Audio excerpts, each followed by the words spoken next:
Ani-chan. Si Tatsuya ay ipinanganak sa pamilyang Yatsuba, isa sa pinakamalakas na mage clan sa Japan.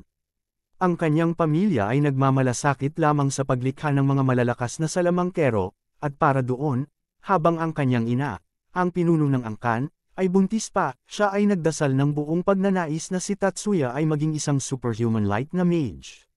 Mabilis na ipinagdiwang ang kanyang kapanganakan, gayunpaman, nalaman nilang hindi siya maaaring gumamit ng mahika at ginawa siyang isang outcast, na binubuli at hindi pinapansin ng lahat.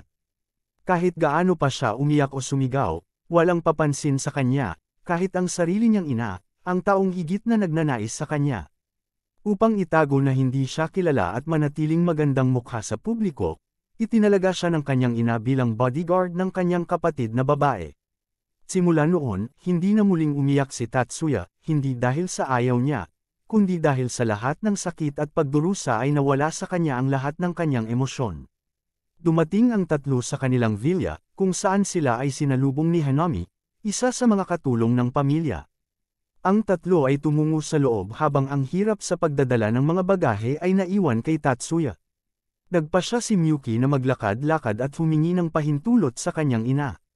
Sinabihan siya ng kanyang ina na isama si Tatsuya, isang bagay na hindi gaanong ikinatuwa ni Miyuki, ngunit pumayag pa rin ito. Naglalakad si Miyuki habang si Tatsuya ay nananatili sa isang kagalang-galang na distansya sa likuran. Si Miyuki ay naglalabas ng loob tungkol kay Tatsuya bilang kanyang tagapangalaga kapag siya ay mas mahina kaysa sa kanya, na ginagawa itong walang kabuluhan. Habang nagdadalamati siya sa kanyang sitwasyon, si Miyuki ay biglang pinigilan ni Tatsuya. Ngunit ang lalaking muntik na niyang lapitan ay sinadya pa rin siyang mabangga. Nagbabanta ang tatlong sundalong wala sa tungkulin para takutin ang magkapatid, ngunit nakatayo si Tatsuya sa harap ni Miyuki. Mahinahon niyang sinabihan ang mga sundalo na umalis, na ang kanyang boses at mga mata ay nagpapahiwatig na hindi sila banta. Si Tatsuya ang delikado, kinakalaban nito ang tatlo, at mabilis na lumaki ang mga bagay sa pamamagitan ng pagbato ng sundalo ng suntok na nilagyan ng mahika na hinarangan ni Tatsuya. Hindi makapaniwala si Miyuki sa kanyang mga mata, sa pag-aakalang gumamit siya ng mahika para harangin ito, ngunit alam niyang hindi siya maaaring gumamit ng mahika. Si Tatsuya ay nagbigay ng isa pang babala, ngunit ang sundalo ay umaatake pa rin. Madali siyang sinaktan ni Tatsuya ng suntok na nagpatamba sa kanya. Pagkatapos ay inakay ni Tatsuya si Miyuki habang nasa sahig ang lalaki. Habang magkahawak kamay na naglalakad ang mag-asawa, si Miyuki ay naiwang nakatulala sa pagpapakita ni Tatsuya ng hindi inaasahang kasanayan sa pakikipaglaban. Bumalik ang mag-asawa sa villa. Napansin agad ni Minami na nataranta si Miyuki. Nang marinig ang mga detalye, pinuri ni Hinami si Tatsuya, ngunit itinuring niya ito bilang kanyang tungkulin, na iniwan si Miyuki na nalilito, dahil hindi niya alam kung ano ang ibig niyang sabihin doon. Papuri sa kanya ni Mia sa pag-alam sa kanyang lugar. Masama si Mia, kaya papunta si Miyuki sa isang party para batiin ang isa sa mga branch leader ng pamilya na kapalit niya.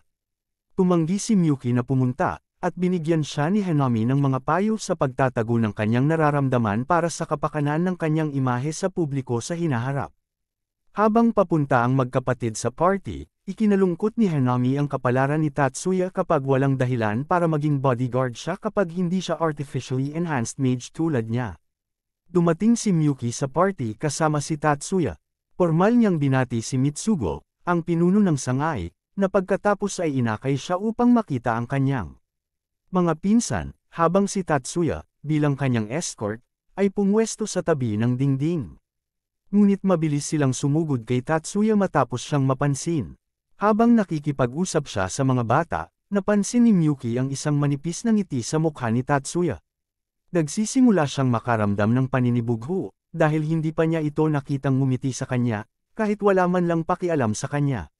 Mabilis na sinagip ni Mitsugo si Tatsuya mula sa mga excited na bata, ngunit sa totoo lang, sinusubukan lang niyang iwasan siya ng mga bata. Sinasalamin ni Miyuki ang panloob na sitwasyon ng pamilya at kung paano nila pinipilit ang lahat na panatilihin ang kanilang distansya mula sa Tatsuya. Para sa kanila, si Tatsuya ay isang bodyguard lamang, isang magastos na instrumento na kailangang isakripisyo ang kanyang sarili upang protektahan ang kanyang kapatid na babae. Dahil sa pamilya, hindi niya ito minahal bilang kapatid, at dahil sa walang pakialam na personalidad nito, sa tingin niya ay hindi rin siya minahal nito, dahil pinilit nitong manatili sa tabi niya sa halip na maging malaya. Pinipigilan ni Tatsuya ang sitwasyon sa pamamagitan ng paghingi ng pahintulot na magpatrolya sa bakuran. Nang makita ang desisyon ni Tatsuya na gampanan ang kanyang tungkulin bilang bodyguard, nagpa siya si Miyuki na gawin ang kanyang tungkulin na katawanin ang kanyang ina. Sa susunod na araw, nagpa siya ang mga miyembro ng pamilya na gumugol ng ilang oras sa paglilibang sakay ng kanilang yate, dahil lumalangoy sila sa cash, hindi sa karagatan. Lahat sila ay kumukuha ng mga larawan, at sinabi ni Hanami sa magkapatid na kumuha ng litrato. Ngunit syempre, hindi ito magagawa ni Tatsuya nang hindi humihingi ng pahintulot mula sa kanyang ina. Tahimik siyang sumang-ayon dito, at si Miyuki ay nakakagulat na namula habang nakangiti. Gayunpaman, habang kinukunan nila ang pagbaril, ang yate ay gumagawa ng umiiwas na aksyon habang ito ay inaatake ng isang submarino. Inilabas ni Miyuki at Hanami ang kanilang CAD, ang device na nagpapagawa sa kanila ng magic para ipagtanggol ang yate. Ngunit nang tumingin siya kay Tatsuya, napansin niyang walang laman ang mga kamay nito. Iniisip niya sa kanyang sarili kung gaano siya walang silbi, itinuturing pa rin siyang salamangkero, ngunit wala siyang kahit isang aparato. Bigla silang nakakita ng dalawang anino ng torpedo sa tubig at nagulat sila, dahil wala sa kanilang mga magic spell ang makapagtatanggol sa kanila mula sa pag-ataking iyon. Out of nowhere, itinutok lang ni Tatsuya ang kanyang kamay sa mga torpedo at gumamit ng spell para lansagin ang mga ito. Hindi makapaniwala si Miyuki sa kanyang mga mata, hindi niya maintindihan ang nangyari. Nalilito siya sa ganoong klase ng magic, walang CAD si Tatsuya, hindi siya dapat gumamit ng magic. Higit pa rito, gumamit lang siya ng advanced na uri ng magic sa isang segundo. Simula noon, naramdaman niya ang pagpintig ng kanyang puso sa kanyang dibdib. Iniisip niya kung sino ba talaga ang kuya niya, at kung paano siya mapalapit dito. Nang gabing iyon, binisita ang villa ni Kazuma, ang kapitan mula sa kalapit na base militar, na kumukuha ng pahayag tungkol sa insidente. Ini-escort siya ng magkapatid sa pag-alis niya, at doon nakita nila ang sundalo na pinatumba ni Tatsuya ilang araw na ang nakakaraan. Napagtatanto ni Kazuma na si Tatsuya ang bata sa insidente, humingi ng tawad si Kazuma sa sundalo. Ngunit nakapagsalita lamang si Tatsuya at tinanggap ang paghingi ng tawad matapos tumango si Miyuki bilang pagsang-ayon. Sa kanyang interes na rurok, Kazuma iniimbitahan Tatsuya upang bisitahin ang kanyang unit base. Sa susunod na araw, plano ng ina ni Tatsuya na dumalo sa isang kaganapan para sa mga kababaihan lamang at sinabihan si Tatsuya na bisitahin ang base, dahil maaaring ito ay isang magandang pagkakataon upang matuto ng isang bagay. Tinanong ni Miyuki kung maaari rin siyang pumunta, sinabing kailangan niyang maunawaan ang antas ng kasanayan ng kanyang bodyguard. Pumayag ang kanilang ina ngunit sinabihan silang dapat silang kumilos na parang magkapatid sa publiko. Pinabanggit na dapat gamitin ni Tatsuya ang pangalan ni Miyuki sa halip na tawagin siya bilang Miss. Sa base, sila ay sinalubong ng Senado na humahantong sa kanila kung saan nagsasanay ang mga tropa na gumamit ng pangunahing mahika ng walang aparato sa ilalim ng maingat na mata ni Kazuma. Ang pagsasanay ay gumagalaw upang labanan ang matipid na mga laban, at inanyayahan ni Kazuma si Tatsuya na sumali. Pumayag si Tatsuya at ang kanyang unang kalaban ay isang pambansang kampyon sa boxing. Nagsisimula ang laban sa paglulunsad ng boksingero ng mga suntok, ngunit mahinahong umiwas si Tatsuya at hamampos ng isang beses, na nagpabagsak sa kanyang kalaban. Sumunod ay isang karate black belt at sinabihan siya ni Kazuma na ipaglaban ng isang 13 taong gulang. Habang umaatake ang sundalo, nagkomento si Senada sa kung paano tinatrato ni Tatsuya ang laban na parang tunay na labanan, na naglalayo kung sakaling nagtago ng mga armas ang sundalo. Natapos ang laban sa pagkontra ni Tatsuya sa isang pag-atake at pagbagsak ng sundalo sa sahig. Pagkatapos panoorin ang isang bata na binubugbog ang ilang matatandang sundalo, naramdaman ni Kazuma na parang nakataya ang kanilang karangalan at humiling ng panghuling laban. Si Joseph, ang lalaking natalo ni Tatsuya sa unang araw, ay nagboluntaryo, na nagsasabing gusto niya ng pagkakataon na patunayan ang kanyang sarili. Pinatunayan ni Kazuma ang antas ng kasanayan ni Joseph at kaya pumayag si Tatsuya, kahit na nababahala si Miyuki tungkol dito. Magsisimula ang laban, ngunit sa pagkakataong ito, kailangang lumaban ang sundalo gamit ang mahika. Tumutol si Miyuki ngunit pinagalitan siya ni Tatsuya. Itinuro na ang paggamit ng mahika ay kinakailangan para sa isang salamangkero. Ginagamit ni Tatsuya ang kanyang liksi upang makalayo at gumamit ng sarili niyang mahika para masindak si Joseph at ibaba siya. Natapos ang laban nang gumamit si Tatsuya ng drum demolition para matarante si Joseph at ibinaba siya, na ikinagulat ng lahat. Literal na pareho ang pakiramdam kapag na-wreck ka ng isang 13 taong gulang na manlalaro ng Fortnite. Ngunit ang higit na nagpahanga sa kanila ay gumamit si Tatsuya ng magic na tinatawag na drum demolition, isang S-ranked spell na sumisira sa mga magic spell ng kaaway.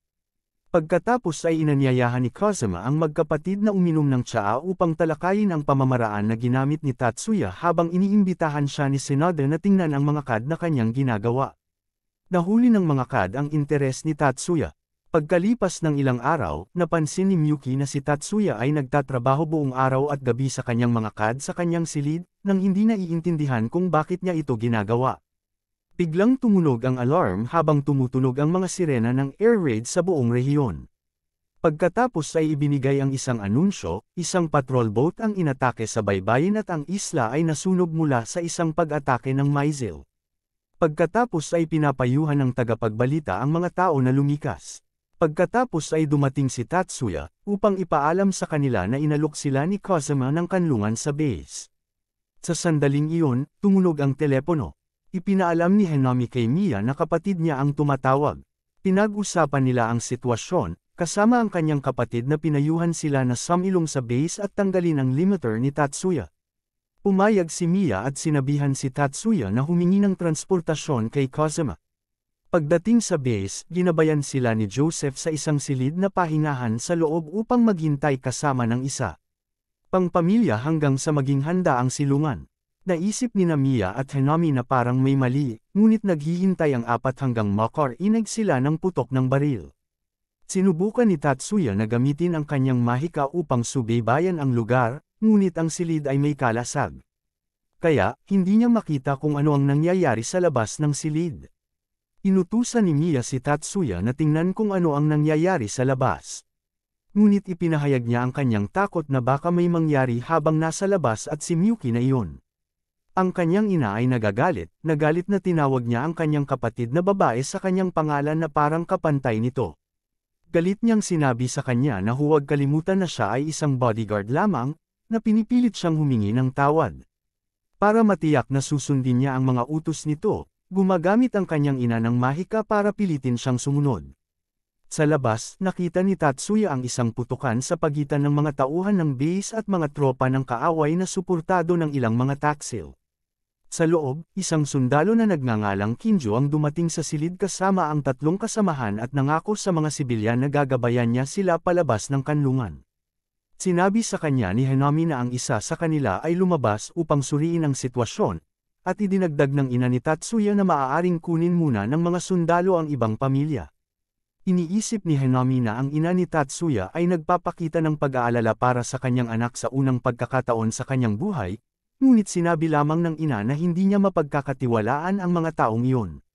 Bago mangyari ang anumang bagay, dumating si Joseph at tinawag si Kinju na nagpaputok ng walang babala.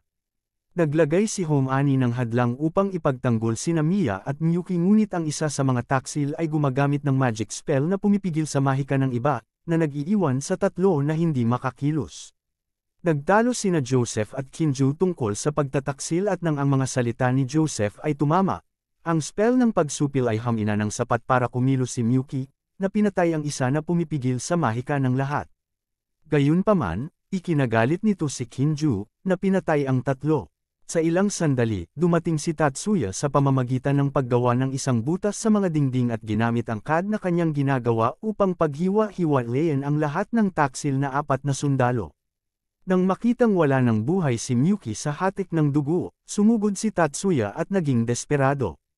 He calls for her name while put his hand on her chest, but she don't reply, she's dead. Desperado siyang sumigaw na hindi niya hahayaang mamatay siya, at gumawa ng kakaibang magic spell. Sa kanyang walang malay na isip, si Miyuki ay nakaupo sa gitna ng isang malamig na wasak na lungsod at naririnig si Tatsuya na tinatawag ang kanyang pangalan. Iniisip niya na nalulungkot siya sa pagkakita sa kanya na namatay, at pinagsisisihan niya ang pagtrato nito sa kanya mula nang siya ay isilang.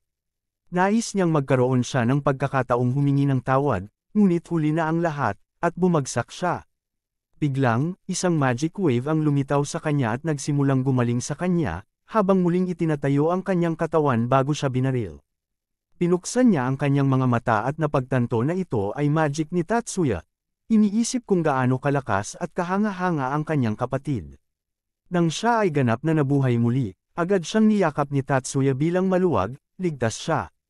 Niyakap niya siya pabalik, at kapag bumangon siya para iligtas ang iba, ayaw niyang lumayo ito sa kanya. Ngunit nang tingnan niya ang kanyang ina, nakikita niya ang lahat ng butas sa kanyang katawan.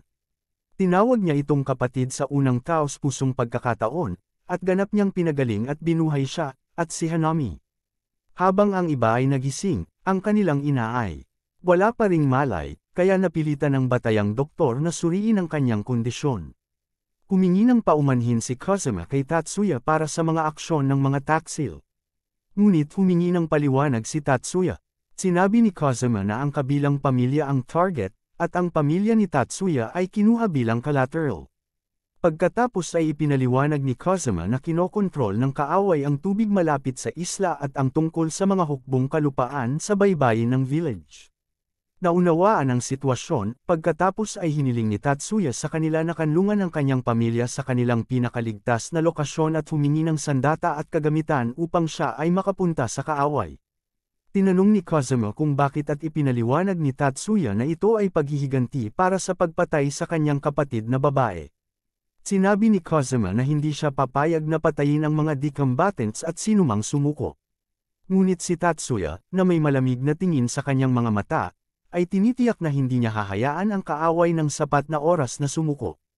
Pumayag si Kazuma na i-deploy si Tatsuya sa kanila. Umalis si Tatsuya ngunit hinawakan siya ni Miyuki na humihiling sa kanya na huwag pumunta. Sinabi ni Tatsuya na kailangan niya dahil nasaktan nila ang tanging bagay na mahalaga sa kanya. Napansin ni Miyuki ang kakaibang pananalita, at sinabi sa kanya ni Tatsuya na nasa hustong gulang na siya at dapat itong ipaliwanag sa kanya ng kanilang ina. Pagkatapos ay tiniyak niya kay Miyuki na babalik siya dahil sa kanyang kapangyarihan, walang sinumang makakatalo sa kanya. Pinapanood ng pamilya si Tatsuya at ang unit ng militar na lumalaban sa mga mananakop. Sinabi ni Hanami na ang labanan ay isang buhay na bangungot. Pinaghiwa-hiwalay ni Tatsuya ang mga sundalo ng kaaway gamit ang kanyang mahika. Pero ang masaklap pa nito, kapag nabaril ang mga kasama niya ay paimpol niyang binuhay ang mga ito. Pagkatapos ay humingi ng paliwanag si Miyuki sa kanyang ina para sa sinabi ng kanyang kapatid. Pinagalitan siya ng kanyang ina sa pagtawag sa kanya ng kanyang kapatid ngunit pagkatapos ay ipinaliwanag na si Tatsuya ay ipinanganak bilang isang may depektong salamangkero. Para sa Tatsuya clan, ang totoong magic ay tungkol sa pagbabago ng impormasyon at pagkuha ng resulta, sa kasong ito, isang partikular na spell. Ngunit maaari lamang sirain at ibalik ni Tatsuya ang impormasyon sa isang napakapangit na antas, na may ilang mga kondado upang pigilan siya sa paghihiganti at pagsira sa pamilya. Pero hindi pa rin kayang baguhin ng utak niya ang magic information. Ang kanilang ina ay gumawa ng ilang mga eksperimento sa kanya upang baguhin ang kanyang utak sa pamamagitan ng mahika at pilitin itong baguhin ang impormasyon ng mahika, dahilan upang mawala ang lahat ng kanyang emosyon, maliban sa isa, ang kanyang pangkapatid na pagmamahal kay Miyuki. Ngunit dahil nabigo ang lahat ng eksperimento, nagpasya ang kanilang ina na gamitin ang kanyang depektong kapangyarihan at matibay na ugnayan kay Miyuki at pinilit siyang maging bodyguard nito. Nagalit si Miyuki nang marinig ito. Napaiyak siya, bumalik siya sa screen at pinag-iisipan kung paano niya masusuklian si Tatsuya sa lahat ng ginawa nito para sa kanya.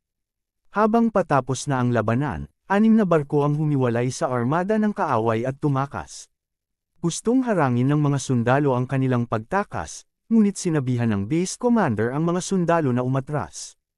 Hindi nila talaga naiintindihan ang nangyayari dahil sina Sonoda, Kazuma, at Tatsuya lang ang naiwan.